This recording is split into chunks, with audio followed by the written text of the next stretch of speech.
Brooklyn Hale had exactly $12 in her checking account, a sketchbook full of half-finished illustrations, and dreams that felt increasingly like expensive hobbies she couldn't afford.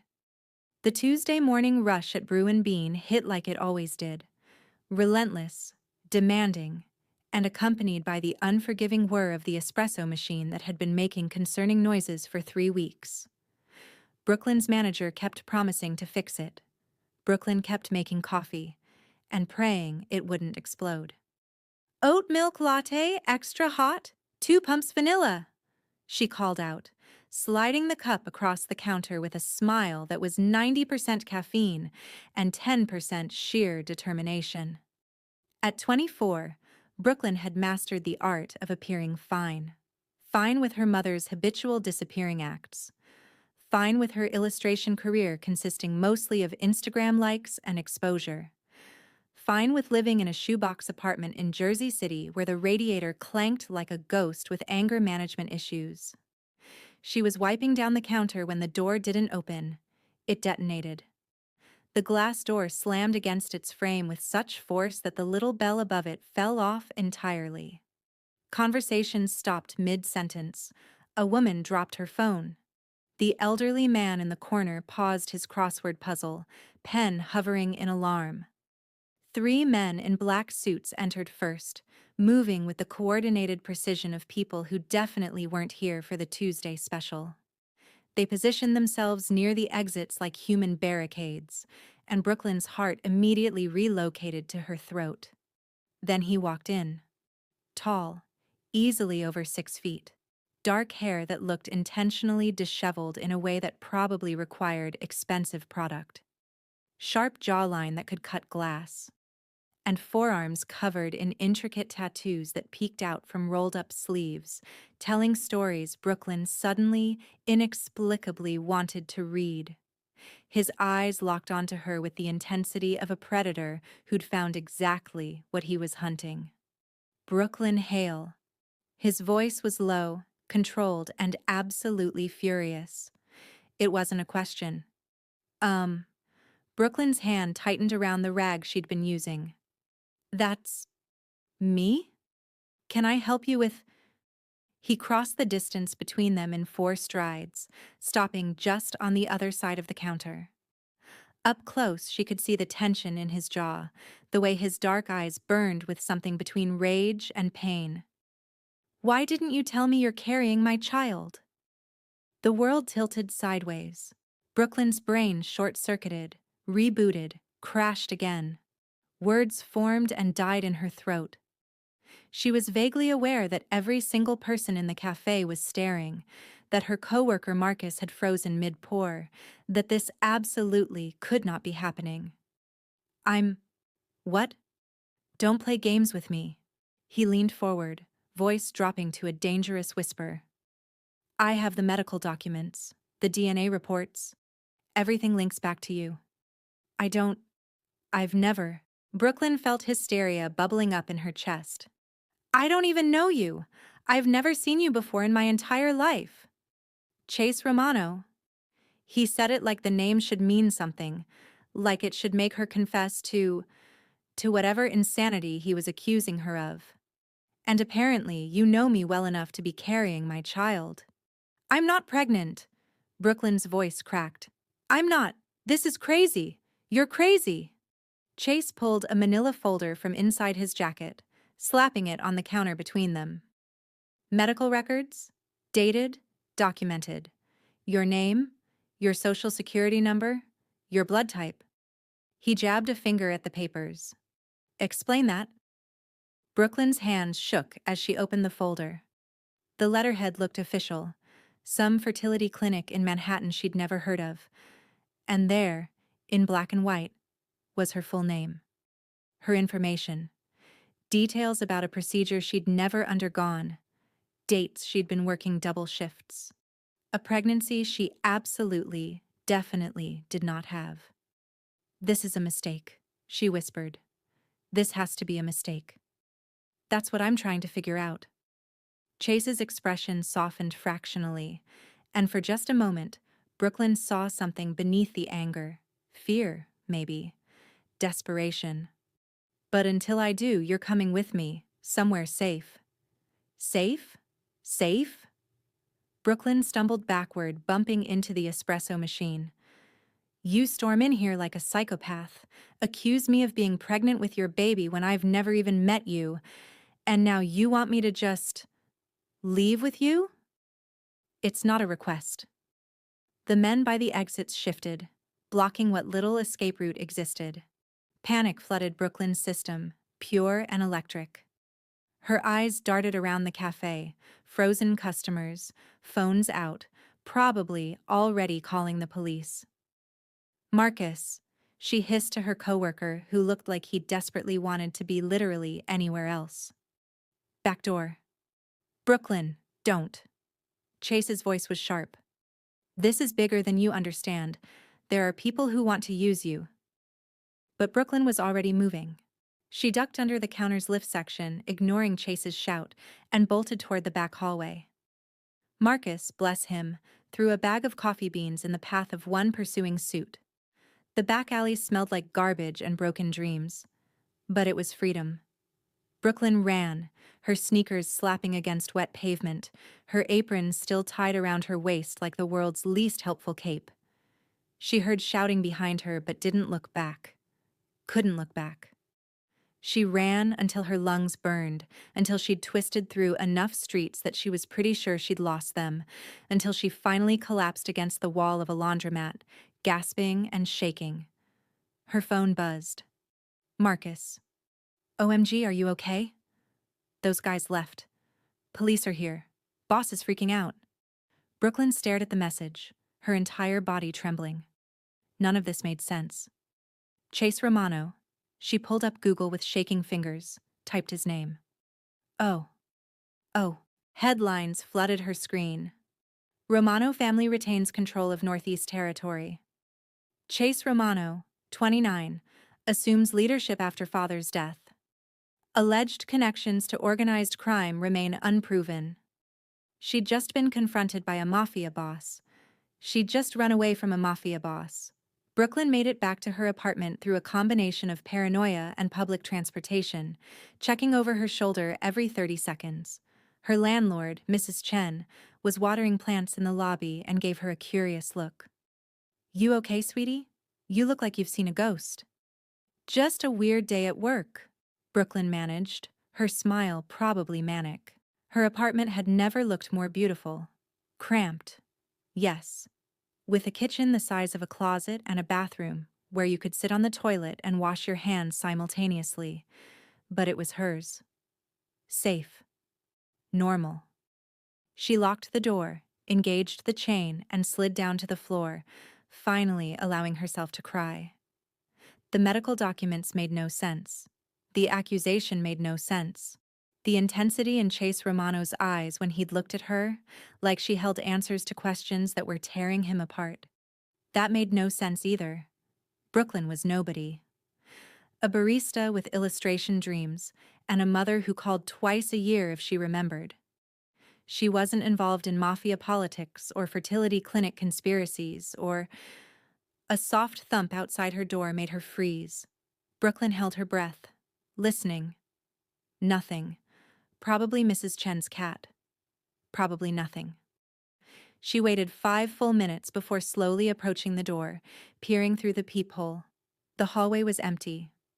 When she opened the door, there was an envelope on her doormat. Manila. Unmarked. Just sitting there. Like an omen. Brooklyn's hands shook as she picked it up, closing and locking the door before opening it. Inside was a single piece of paper, a glossy photo, an ultrasound. The image was grainy, black and white, showing what could only be described as a blob that apparently passed for human development. In the corner, printed in neat letters, was patient information. Patient name, Brooklyn Hale. Date. 3 weeks ago, gestational age, 8 weeks. Brooklyn's vision tunneled. She checked the envelope again. Nothing. No return address, no explanation, no indication of who had left it or how they had found her apartment. Someone was pretending she was pregnant with Chase Romano's baby. Someone had access to medical facilities, forged documents, and apparently her home address. And she had absolutely no idea why. Her phone buzzed.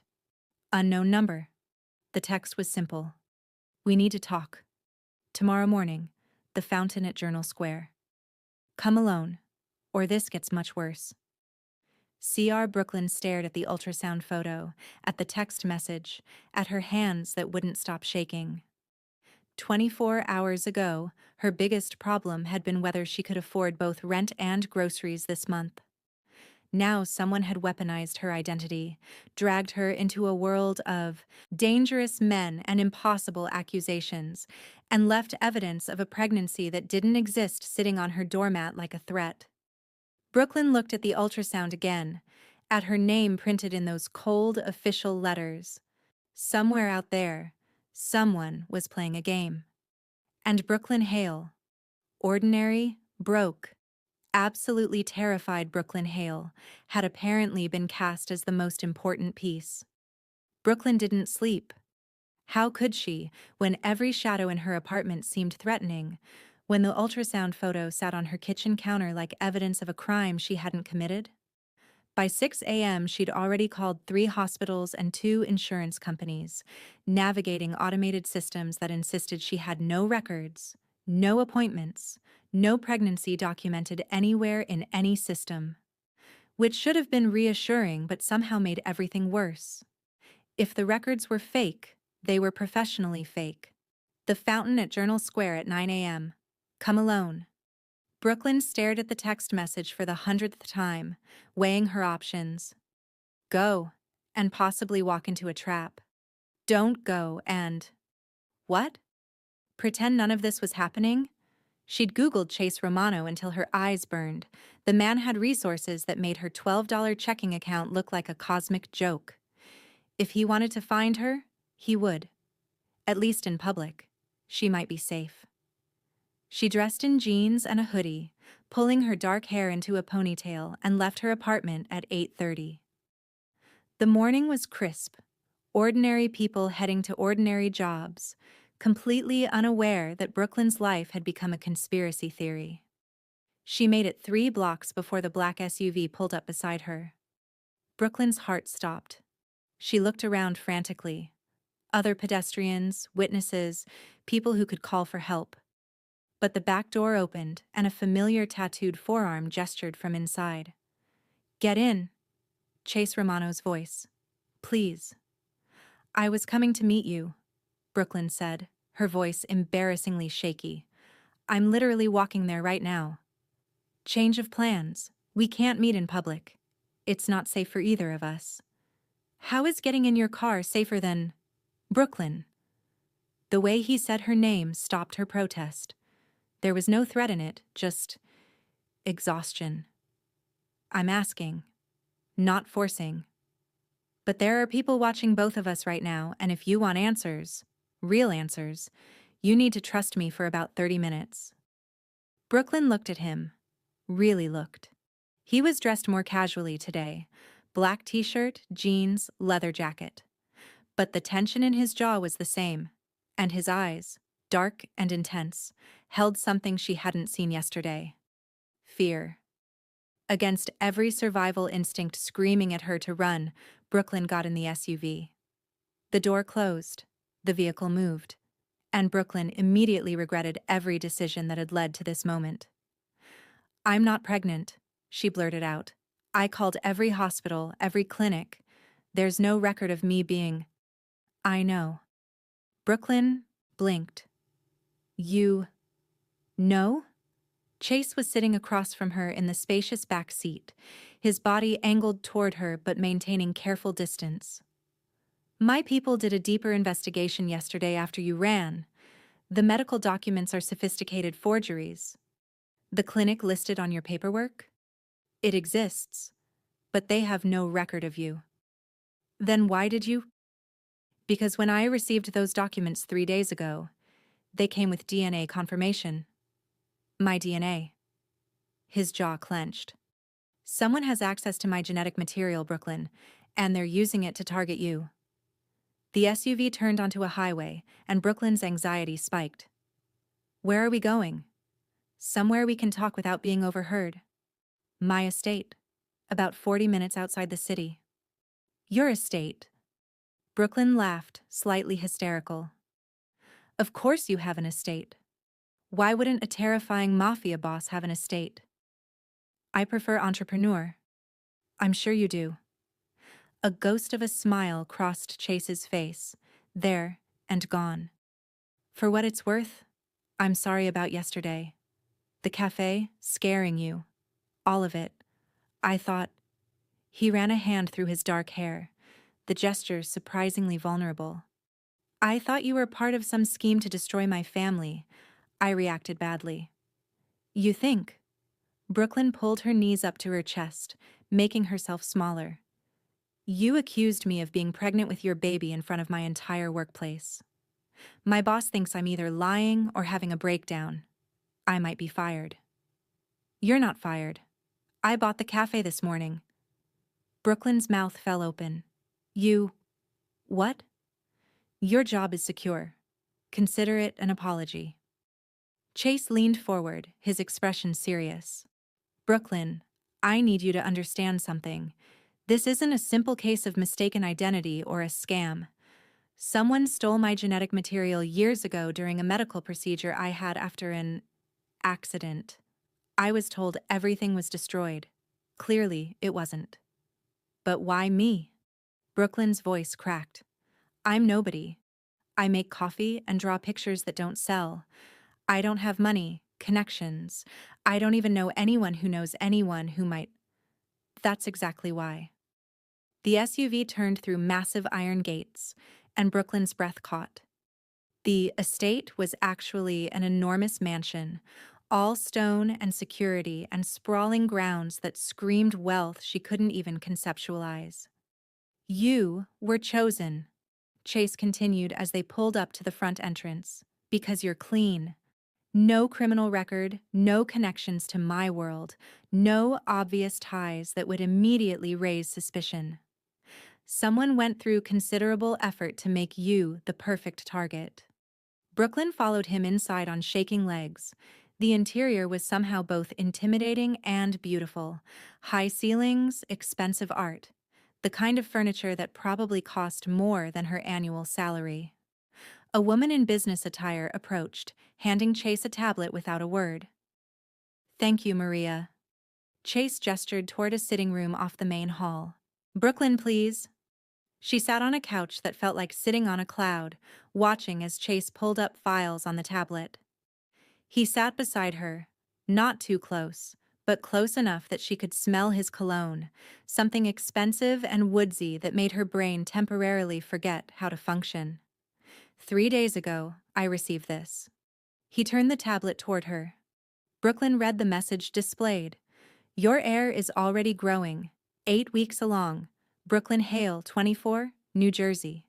If you want to meet your child, $50 million by Friday. If you refuse, the story goes public, including how you forced a surrogate without consent. Horror washed over her. They're trying to ruin you. They're trying to destroy everything I've built. My businesses, my reputation, my family name. Chase's voice was tight with controlled fury.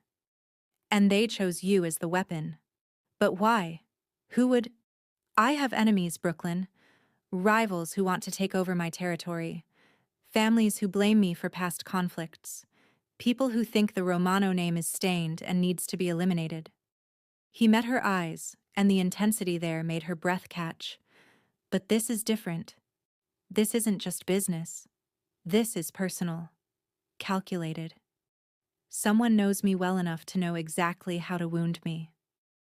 Brooklyn thought about the ultrasound photo left at her door, the precision of the forgeries, the resources required to pull off something this elaborate.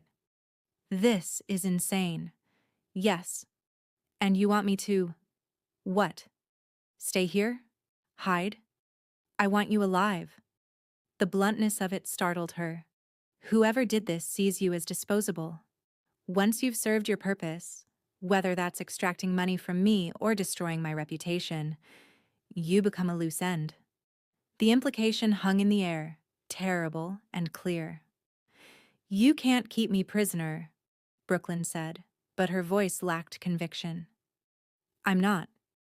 Chase stood, crossing to the window that overlooked the grounds. You're free to leave any time. I'll have my driver take you wherever you want to go. But Brooklyn? He turned back to face her. The moment you walk out that door, you're on your own. No protection, no resources, and whoever did this will know you're vulnerable. Brooklyn wanted to argue, to insist she could take care of herself, to deny that any of this was her problem. But the ultrasound photo flashed in her mind, the violation of her identity, the sophisticated conspiracy that had tangled her life with a man she'd never met. How long? She asked quietly.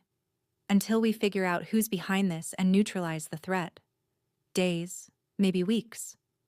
And in the meantime, what? Live here? In your mansion? Like some kind of refugee? Like someone under my protection? Chase's voice softened. I have guest rooms. Anything you need will be provided, and I promise you'll be safe. Brooklyn laughed, bitter and afraid. Safe. Right. Because nothing says safe like being trapped in a mafia boss's house. Entrepreneur. You shot someone last year. Read about it.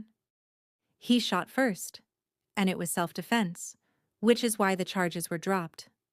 Chase moved back toward her, and Brooklyn hated how her traitorous heart sped up. I'm not the villain in this story, Brooklyn. I'm just trying to protect what's mine. I'm not yours. Something flickered in his eyes. Amusement, maybe? No. But you're caught up in my mess, which makes you my responsibility. Before Brooklyn could respond, rapid footsteps echoed in the hallway. A man burst into the room, another suit, this one looking distinctly panicked. Boss, we have a problem. North perimeter, 3 vehicles approached but scattered when surveillance spotted them. They were definitely scouting the property. Chase's entire demeanor shifted, becoming cold and dangerous. How long ago? 7 minutes. Building security is running diagnostics on all systems now. Double the guard rotation and... They weren't after you, Brooklyn interrupted, her voice small. Both men looked at her. Were they? They were looking for me. Chase's silence was answer enough. Room secured, he ordered. Brooklyn stays in the East Wing, 2nd floor, room 204. Security detail outside her door at all times. I don't need a babysitter, Brooklyn protested, but her voice shook. You need to be alive. Chase's tone left no room for argument. Which means, until we end this, you don't leave this house without me. Understood?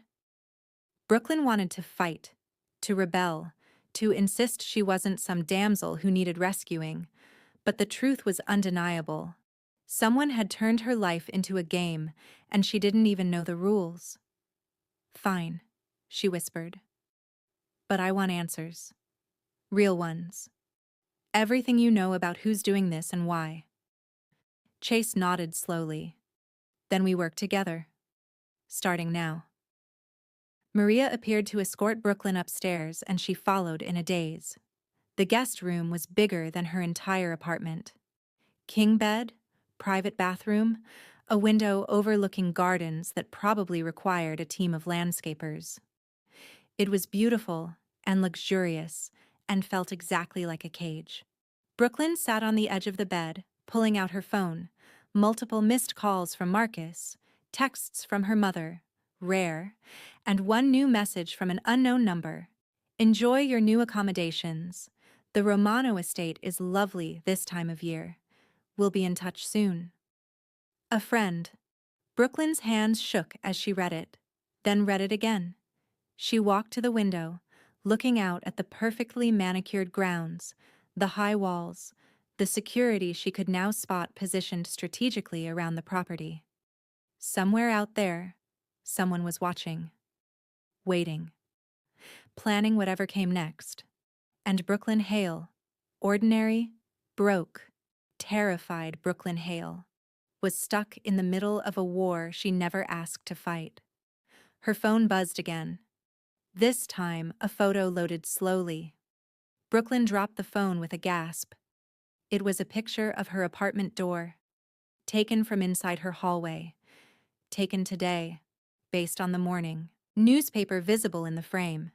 Someone had been at her home, after she left, while she'd been in that SUV with Chase. Brooklyn lunged for the door, yanking it open to find a security guard stationed outside. "I need to see Chase. Now." The guard spoke into his comm device, and 30 seconds later, Chase appeared, taking the stairs 2 at a time. "What happened?" Brooklyn thrust her phone at him, showing the photo. "They've been to my apartment, today. They know I'm gone and they're—" Her voice broke. "What do they want?" Chase's expression turned deadly as he examined the photo, his jaw clenching. "To scare you. To prove they can reach you anywhere." He looked up, meeting her eyes. "But they can't reach you here." "You don't know that." "Yes," Chase said softly, with absolute certainty. "I do." A crash echoed from somewhere on the first floor, followed by shouts and the unmistakable sound of breaking glass. Chase moved instantly, positioning himself between Brooklyn and the stairwell, his hand moving to the gun she hadn't realized he was carrying. "Stay behind me," he ordered, all business, all dangerous focus. And Brooklyn, whose biggest concern yesterday had been whether the espresso machine would finally explode, found herself hiding behind a Mafia boss while something, tried to break into his fortress. The alarm system blared to life, red lights flashing in the hallway. Through the chaos, Chase's voice was steady. "No one gets to her. Understood?" The responding shouts confirmed his men were already moving, already responding, already treating Brooklyn's safety like it was the only thing that mattered. Brooklyn pressed against the wall, her heart hammering, and wondered how a fake pregnancy and a stolen identity had somehow become a matter of life and death. The break-in turned out to be a tree branch thrown through a first-floor window with a brick attached. No actual intruders breached the property, but the message was clear: "We can reach you." Brooklyn spent the rest of that day and night in a state of hypervigilance, jumping at every sound, unable to shake the feeling of being watched. Chase had upgraded her security detail, installed additional cameras, and personally checked every lock on every window in the East Wing. It was simultaneously comforting and terrifying. By the second morning, Brooklyn woke to find she'd slept approximately 90 minutes total. Her new room was gorgeous but foreign, the silence too complete, the luxury too surreal. She missed her creaky apartment, her unreliable radiator, the familiar sounds of Mrs. Chen's television through the walls. She missed normal. Someone knocked softly. "Ms. Hale, breakfast is ready when you are." Brooklyn emerged to find Maria waiting with a kind smile, leading her down to a dining room that could comfortably seat 20 people. Currently, it seated one, Chase Romano, reading something on his tablet, a cup of black coffee beside him. He looked up as she entered, and Brooklyn was struck again by how attractive he was. Not in a safe, friendly way. In a dangerous, probably bad for your health way that made her stomach do inconvenient things. "How'd you sleep?" he asked. "I didn't." "Neither did I." He gestured to the spread of food, fruit, pastries, eggs, bacon, enough to feed her for a week. "Eat. You'll feel better." Brooklyn sat at the opposite end of the table, putting maximum distance between them, and grabbed a croissant. "Any updates on who's trying to terrify me?" "Several possibilities, no confirmations." Chase stood, bringing his coffee closer, sitting just 3 chairs away now. "I have people analyzing the brick, the timing, the surveillance footage. We'll find them. And then what? Then they stop being a problem." The casual way he said it sent a shiver down Brooklyn's spine. You can't just murder people because they're inconvenient. I prefer the term neutralize, and I can do exactly that when they threaten someone under my protection. He took a sip of coffee, his eyes never leaving hers. You don't need to worry about the details. The details are terrifying. Then focus on something else. Chase pulled out a sketch that made Brooklyn freeze. It was one of her Instagram posts, a drawing of the Jersey City skyline she'd done last month. Maria mentioned you're an illustrator. You're good. Heat crept up Brooklyn's neck. You stalked my Instagram? I researched. There's a difference. A creepy, invasive difference. That ghost of a smile again. You post publicly. That's not stalking, that's due diligence. He studied the sketch. Why coffee if you can do this? Because landlords prefer rent in dollars, not compliments about my art. Brooklyn grabbed another pastry, stress eating her feelings. Not everyone gets to do what they love for a living. No, Chase agreed quietly. Most people don't.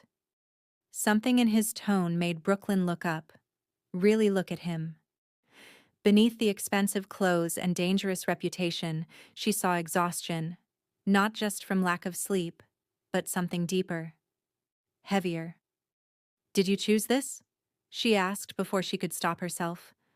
The family business? The empire? All of it? Chase was quiet for a long moment. I chose to survive it. There's a difference. Before Brooklyn could press further, his phone buzzed. Chase glanced at it, frowned, then stood. I need to take this. Stay in the house, please. Don't go near windows without security present. And just like that, he was gone, leaving Brooklyn alone in a dining room bigger than her entire apartment.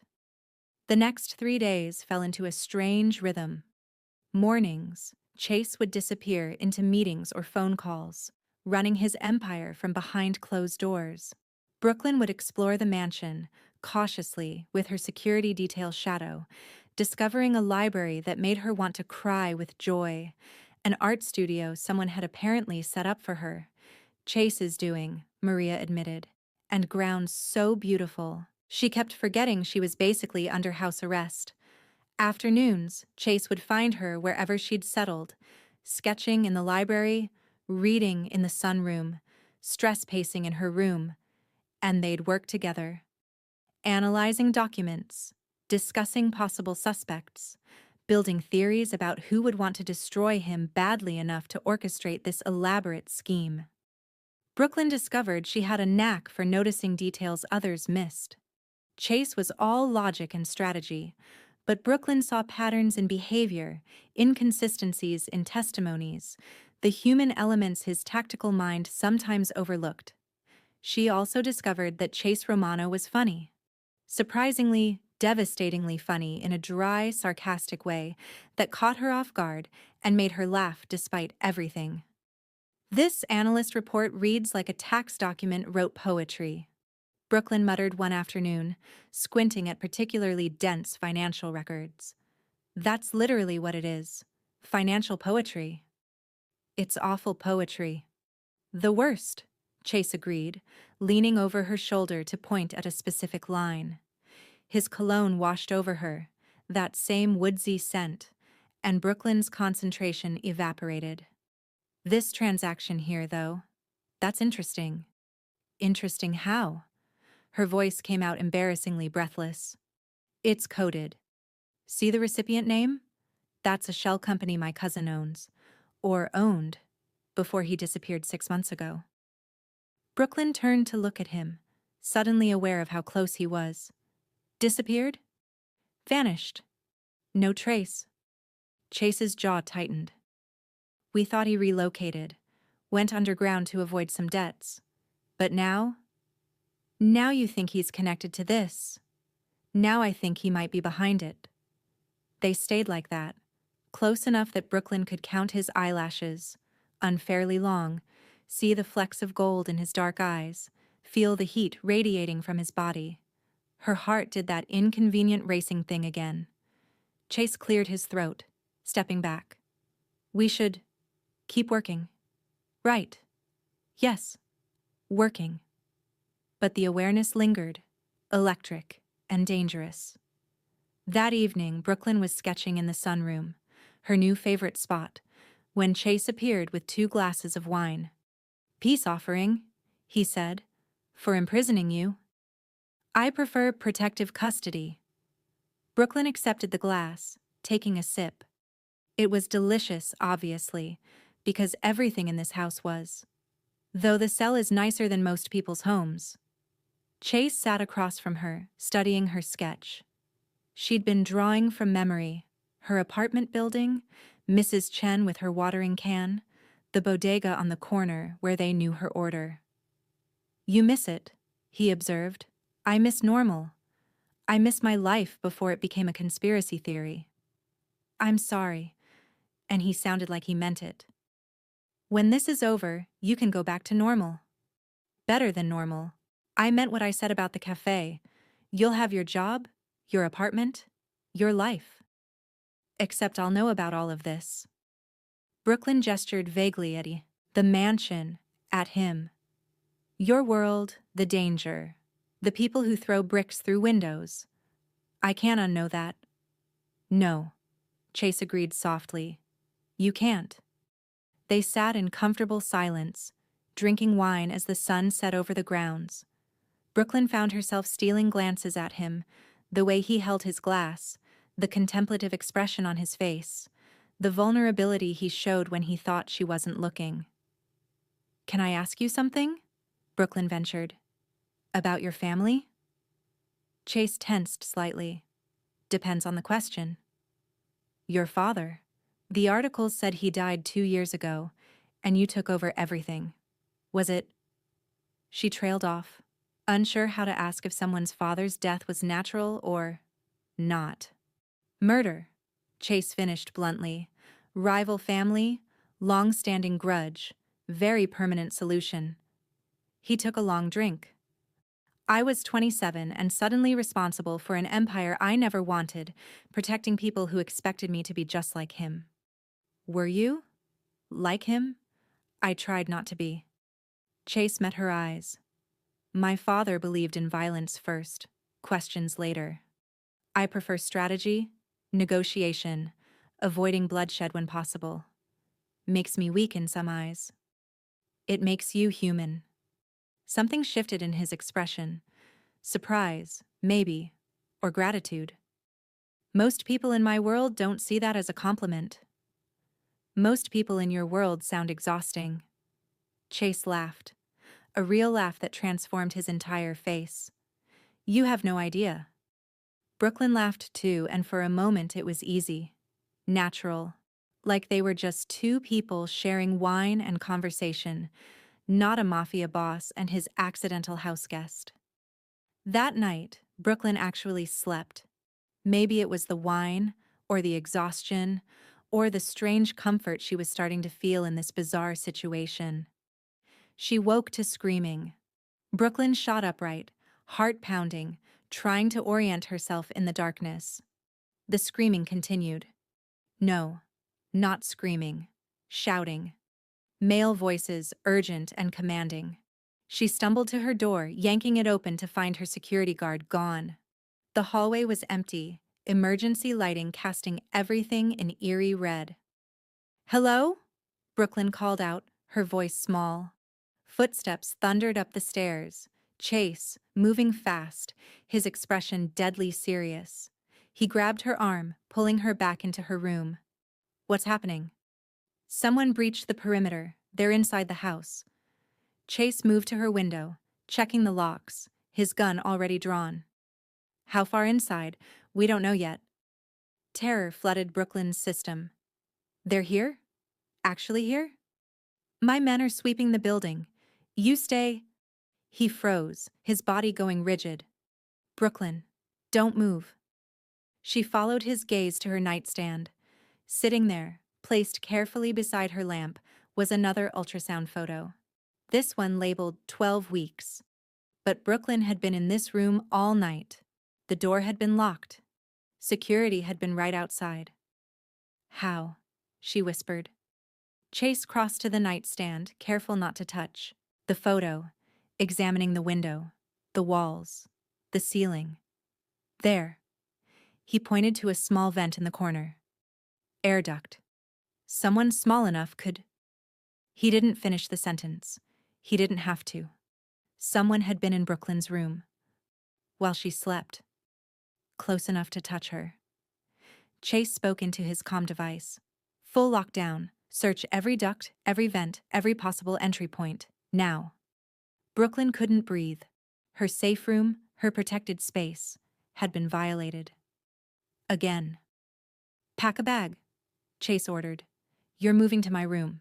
It's more secure. Your room?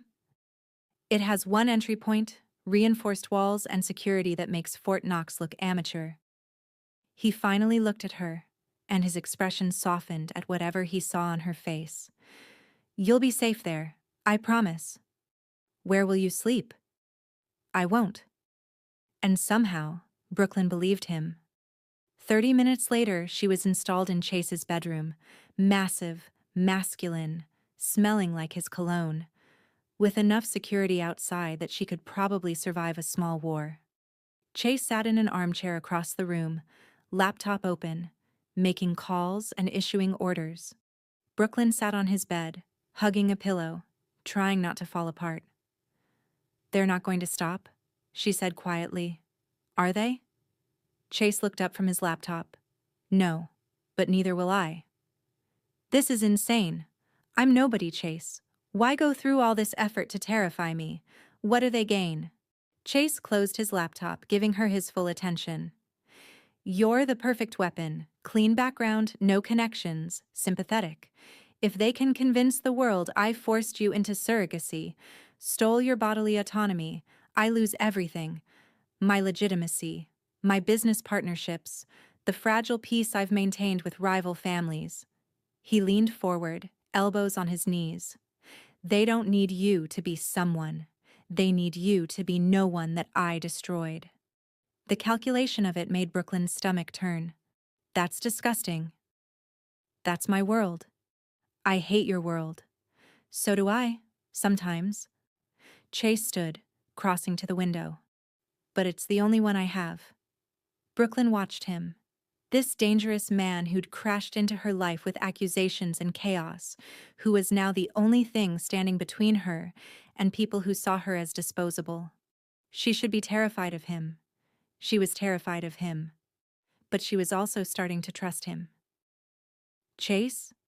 He turned, the moonlight cutting shadows across his face. Thank you. For protecting me. For believing me when you could have. She trailed off, not wanting to finish that sentence. I was wrong about you from the start. He moved closer, stopping at the foot of the bed. You're not part of this conspiracy. You're a victim of it. And I'm sorry you got dragged into my mess. It's our mess now, apparently. Something flickered in his eyes. Surprise? Warmth? Something Brooklyn couldn't quite name. Yeah, I guess it is. They held each other's gaze for a long moment, the air between them charged with unspoken things. Brooklyn wanted to say something, do something, close the distance that suddenly felt both too far and not nearly far enough. Chase's phone buzzed, shattering the moment. He checked it, his expression darkening. They found how the intruder got in. Service tunnel from the old part of the estate sealed off decades ago. Someone unsealed it. From inside? From inside. Chase's voice was cold, dangerous. Which means someone on my staff is working for them. The betrayal in his voice was palpable, and Brooklyn's heart ached for him. To be violated in your own home by people you trusted. We'll find them, she said with conviction she didn't entirely feel. Chase met her eyes, and for the first time since this nightmare began, he smiled at her. Really smiled. We will. Brooklyn returned to the nightstand photo one last time before Chase had it bagged for analysis. 12 weeks. They were building a timeline, creating a narrative of a pregnancy that didn't exist. And somewhere in this house, someone was helping them do it. Brooklyn pulled Chase's blanket around herself. breathing in his scent, trying to find comfort in this surreal situation. Across the room, Chase had returned to his laptop, but she could feel his awareness of her, the protective energy that filled the space. She closed her eyes, exhaustion finally overtaking fear. Just before sleep claimed her, Brooklyn heard Chase's voice, soft and maybe not meant for her ears. "I won't let them hurt you, I swear it." And despite everything, the danger, the conspiracy, the impossibility of it all, Brooklyn believed him. Morning came with revelations. Brooklyn woke disoriented in Chase's enormous bed, sunlight streaming through windows that overlooked grounds that looked deceptively peaceful. For a blissful 3 seconds, she forgot where she was and why. Then she saw Chase asleep in the armchair, his head tilted at an uncomfortable angle, laptop still open on his lap, and reality crashed back. Someone had been in her room. Someone on his staff was a traitor. Someone was building an elaborate fake pregnancy timeline.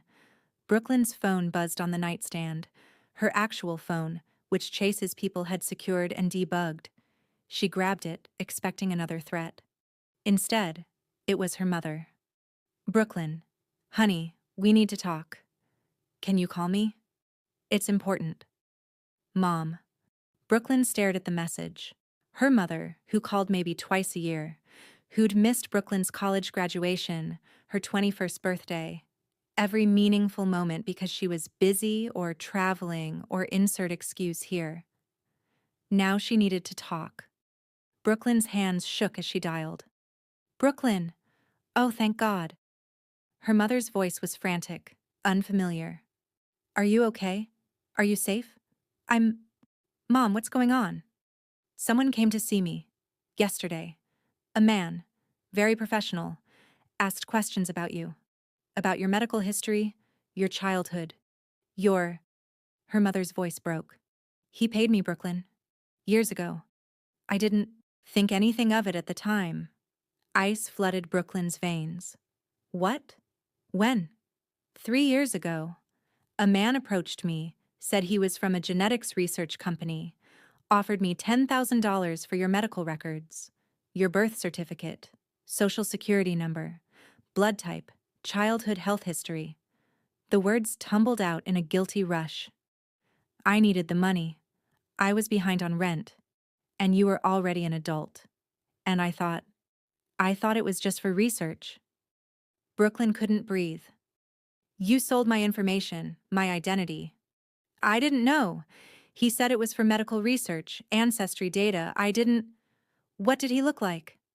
Chase's voice, sharp and awake. Brooklyn hadn't heard him move, but he was suddenly beside her, close enough that their shoulders touched. Brooklyn put the phone on speaker with shaking hands. "Mom, describe him. Everything you remember." "Tall, maybe 6 feet.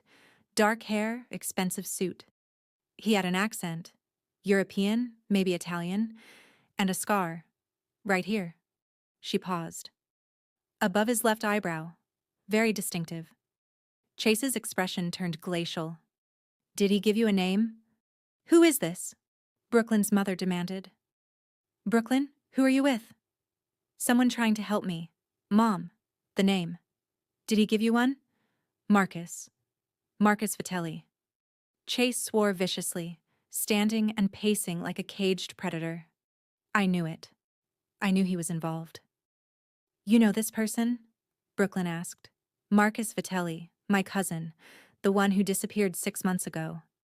Chase ran both hands through his hair, and Brooklyn could see him putting pieces together. "He had access to my medical records from the accident, to my family files, to everything. And 3 years ago, I gave him a substantial loan, which he used to buy my identity," Brooklyn finished, feeling sick. Her mother was crying now. "I'm so sorry. I didn't know. I swear I didn't know. After he left yesterday, he said to tell you to enjoy your new family. What does that mean?" "Brooklyn, what's happening?" Brooklyn looked at Chase, who nodded slightly. Permission to share. "Mom, I can't explain everything right now, but I'm safe. I need you to leave town, today. Do you have somewhere you can go? I don't understand. Please, just trust me. Pack a bag and go somewhere random. Somewhere you've never been. Don't tell anyone where. And if anyone asks about me, you say you haven't heard from me in months. Can you do that? Her mother was silent for a long moment. Then, the man yesterday, he scared me. Really scared me. Is that what you're running from? I'm not running. I'm. Brooklyn glanced at Chase, at this impossibly complicated man who'd become her protector. I'm fighting back. But I need you safe first. I'll go. Today, I'll call you when I'm settled. Don't call from your regular number. Buy a burner phone. And Mom? Brooklyn's voice softened despite her anger, despite everything. Thank you for telling me. I love you, Brooklyn. I know I'm not great at showing it, but I do. The line went dead before Brooklyn could respond. She sat there, phone in hand, processing the magnitude of the betrayal. Her mother had sold her identity for $10,000. 3 years ago, someone had planned this, planned her, as a weapon against Chase. Brooklyn. Chase crouched in front of her, his hands hovering near hers but not touching. Look at me. She did. His eyes were intense but kind, understanding in a way that made her want to cry. Your mother made a mistake. A terrible mistake. But she didn't know. And Marcus. He's good at manipulation. It's how he survived in my world as long as he did. 3 years, Brooklyn whispered. He's been planning this for 3 years. Which means he's patient, he's connected, and he's deeply invested in destroying me. Chase finally took her hands, his grip warm and grounding. But now we know who. Now we can fight back. Brooklyn laughed bitterly. Fight back? Chase, I make coffee. I draw pictures. I don't know how to fight Mafia conspiracies. You've been doing it for days. He squeezed her hands. You found the financial discrepancy in the records. You noticed the timeline inconsistencies. You remember details about the men at the cafe that helped us identify 3 of Marcus's associates. Brooklyn, you're better at this than most of my trained people. That's terrifying. That's survival. Chase stood, pulling her up with him.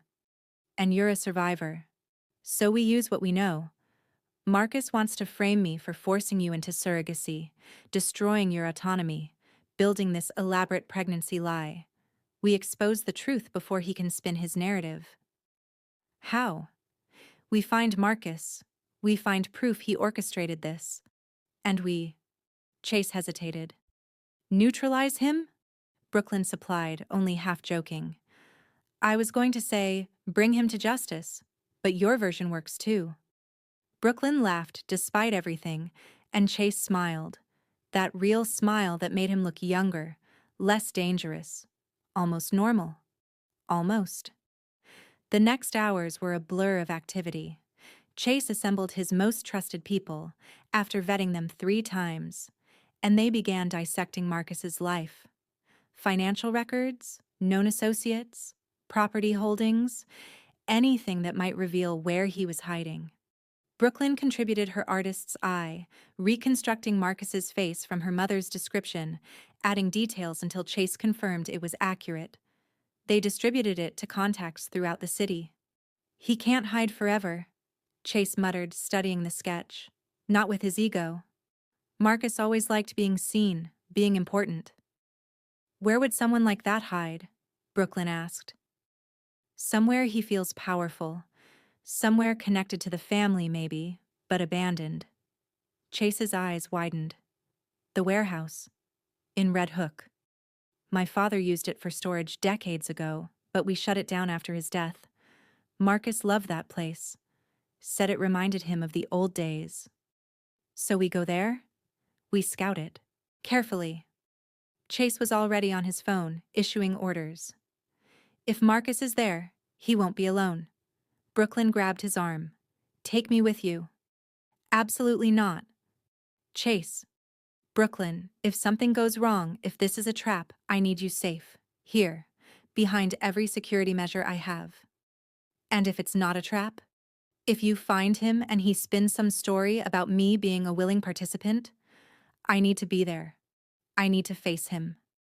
Chase looked torn, protective instinct warring with logic. It's too dangerous. My life has been too dangerous since you walked into that cafe. At least this way, I'm choosing to be in danger instead of having it hunt me in my sleep. Brooklyn stepped closer, holding his gaze. Please, let me help end this. Chase studied her for a long moment, then exhaled roughly. You stay in the car. You don't get out unless I explicitly clear it, and if I say run, you run. Agreed? Agreed. 2 hours later, Brooklyn found herself in the back of an armored SUV, wearing a bulletproof vest that felt like a hug from anxiety itself, heading toward Red Hook as the sun set over the city. Chase sat beside her, checking weapons with practiced efficiency. 3 other vehicles flanked them, full of his people, all armed, all deadly serious. Last chance to change your mind, Chase said without looking at her. Not changing it. Stubborn. Survivor, Brooklyn countered, using his own word. That earned her a quick smile before Chase returned to preparation mode. The warehouse district was exactly as Brooklyn imagined, deserted, industrial, the kind of place where bad things happened in movies. Their convoy stopped 2 blocks away, parking strategically. Chase turned to her. You remember the agreement? Stay in the car, don't move unless you say so, run if things go wrong. Brooklyn's heart was hammering. I remember. Good. He hesitated, then reached out, tucking a strand of hair behind her ear in a gesture so gentle it made her breath catch. If anything happens to me, nothing's going to happen to you. Brooklyn. No. She grabbed his hand. You don't get to do the heroic sacrifice speech. We both walk away from this. Together. Understood? Chase looked at her like she was something precious and confusing. Understood. He moved out, his team following in coordinated silence. Brooklyn watched through the tinted windows as they approached the warehouse. Shadows among shadows, professional and terrifying. 5 minutes of silence, then 10. Brooklyn's driver, a woman named Rosa who'd barely spoken all drive, shifted uncomfortably. They should have checked in by now. Maybe. Gunfire erupted.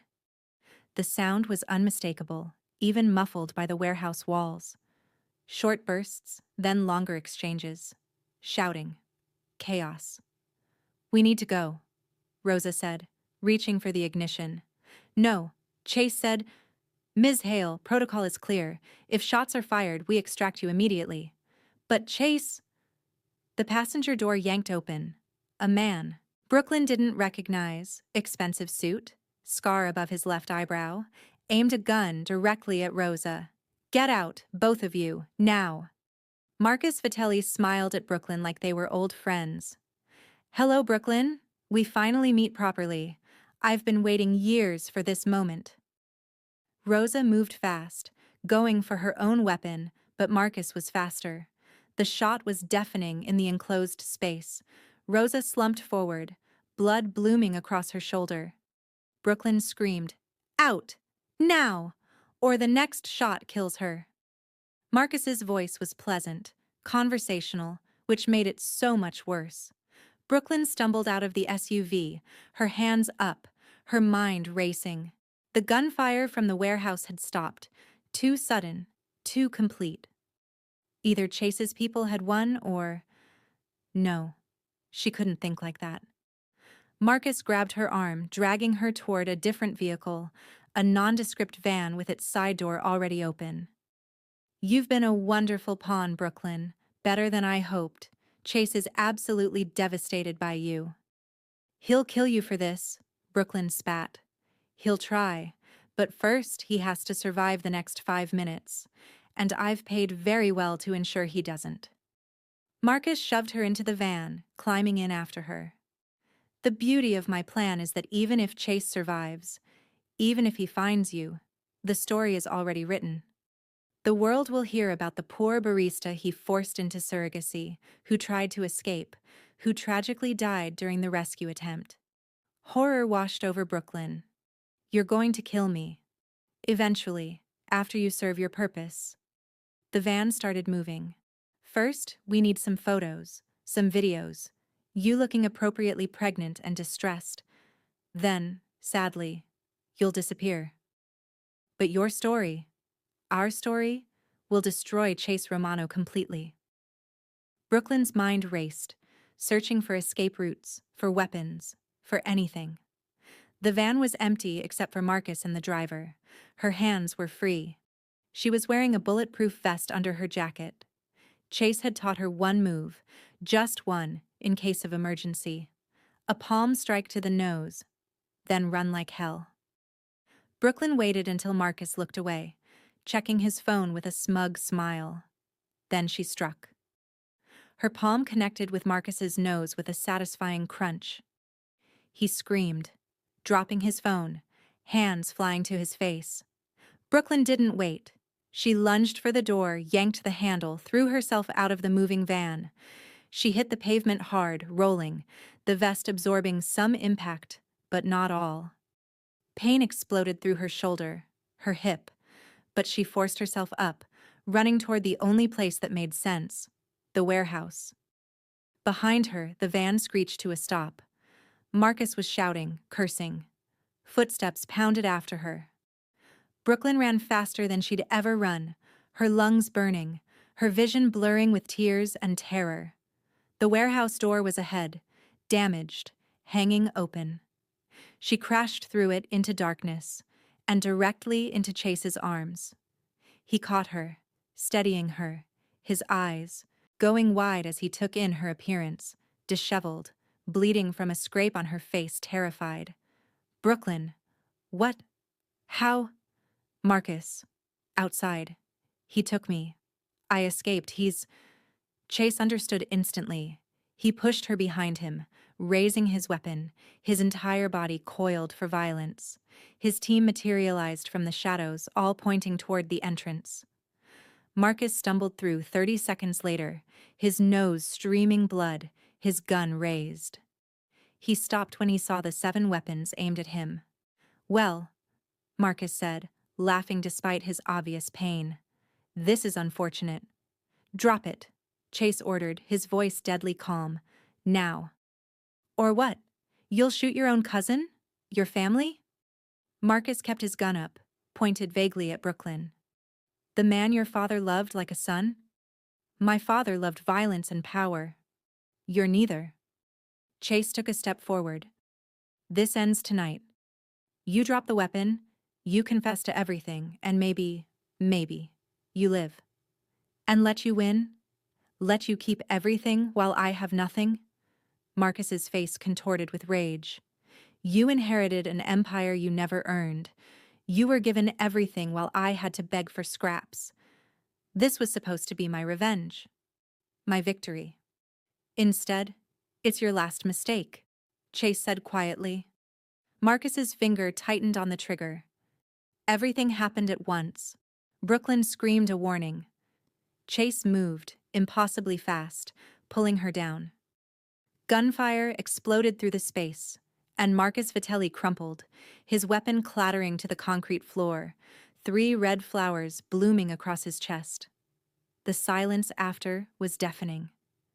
Brooklyn looked up from where Chase had covered her body with his. 3 of his people had fired simultaneously, professional, efficient, final. Is he? Brooklyn couldn't finish. Chase stood slowly, checking Marcus's pulse. His expression was grim. He's alive. Barely. Get medical now. I need him alive to confess. The next hours passed in a blur of paramedics, police, statements given and repeated. Marcus survived surgery, barely, and in a hospital bed with guards posted outside, confessed everything to avoid charges that would mean death row. The genetic material theft, the 3-year plan, the fake surrogacy documents, the ransom demand. All of it recorded, documented, undeniable. Chase's name was cleared. Brooklyn's identity was restored. The nightmare was over. Except Brooklyn sat in the back of yet another SUV, wrapped in a blanket despite not being cold, shaking despite the danger being gone. Chase slid in beside her. "Hey, you're safe now. It's over." "I jumped out of a moving van," Brooklyn said, slightly hysterical. "I attacked a man with a gun. I ran into a warehouse where people were shooting at each other. What is wrong with me? You survived." Chase took her hand, and Brooklyn let him. "You were brave and smart, and you survived. I was terrified. Bravery is being terrified and doing it anyway." He squeezed her hand. "You saved yourself tonight. Not me, not my team. You." Brooklyn finally looked at him, really looked. He had a cut above his eye, bruises forming on his jaw, exhaustion written in every line of his body. "Are you okay?" she asked. Chase laughed, surprised. "I should be asking you that. I'm asking you. I'm—" He paused, seeming to really consider. "I'm better now, knowing you're safe, knowing this is over." "What happens now?" "Now? Now you get to go home. Back to your apartment. Your life. Your normal. Everything you wanted." Brooklyn should have felt relief, should have been celebrating her freedom. Instead, she felt hollow. And us? The question slipped out before she could stop it. "What happens to us?" Chase's expression softened into something Brooklyn couldn't quite name. "That depends." "On what?" "On whether you can forgive me for dragging you into this nightmare, for accusing you, for keeping you prisoner, for—" "Chase." Brooklyn cut him off. "You protected me. You believed me. You taught me I was stronger than I thought. There's nothing to forgive." They sat in charged silence, hands still linked, awareness crackling between them like static. "I should let you go home," Chase said quietly. "You should," Brooklyn agreed. Neither of them moved. Outside, the sun was rising over the city, painting everything in shades of gold and possibility. A new day, a new beginning. And Brooklyn Hale, who'd survived a Mafia conspiracy and jumped from a moving van and fallen for a dangerous man she'd only known for a week, decided she was done playing it safe. "Chase? Yeah? Take me home, but—" She bit her lip, gathering courage. "Come with me?" His eyes widened slightly. "Brooklyn, I know it's crazy. I know we barely know each other. I know your world is dangerous and mine is normal and we make no sense." The words tumbled out in a rush. "But I don't want this to end. Not yet. Maybe not ever. And if that makes me reckless or stupid or—" Chase kissed her. It wasn't gentle or careful. It was desperate and real, his hand cupping her face, her fingers tangling in his hair. Everything they'd been holding back for days finally breaking free. When they pulled apart, both breathing hard, Chase rested his forehead against hers. "You're not reckless," he murmured. "You're brave. And I don't want this to end either." Brooklyn smiled, really smiled, for the first time in what felt like forever. "So what now?" "Now I take you home. We order terrible delivery food. We figure out what normal looks like for us." Chase pulled back slightly, his eyes serious. "If you're sure. If this is really what you want." Brooklyn thought about her apartment, her ordinary life, the simple existence she'd had before Chase Romano crashed through her cafe door. She thought about the woman she'd been, scared, small, playing it safe, and she thought about the woman she'd become, brave, strong, capable of surviving anything. "I'm sure," she said. Chase kissed her again, softer this time, like a promise. And as the SUV pulled away from the warehouse district, heading toward Brooklyn's normal apartment and her normal life, she realized that normal was overrated. She'd take extraordinary any day. If you want to know what happens next, subscribe, like, and comment.